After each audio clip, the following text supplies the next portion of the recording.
মায়ায় আপনি পড়ে যেতে বাধ্য থাকবেন। মানুষের মায়া এতটাই ভয়ঙ্কর যে দিন শেষে বিষের থেকেও বেশি ভয়ঙ্কর।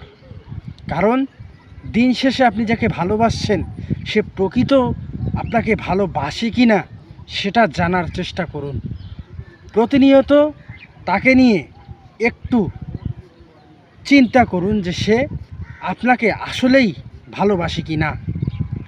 আমরা ভালোবাসা বলতে বুঝি যে একজন মানুষ আরেকজন মানুষকে ভালোবাসতে পারে। ঠিক আছে, আপনি মানুষকে ভালোবাসবেন, কিন্তু যদি তার মায়ায় বা তার প্রেমে পড়ে যান তাহলে জীবন আপনার শেষ।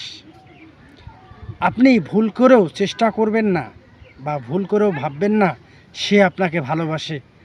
সামান্য এই মুহূর্তে সে আপনাকে পছন্দ করে বা ভালোবাসি কথা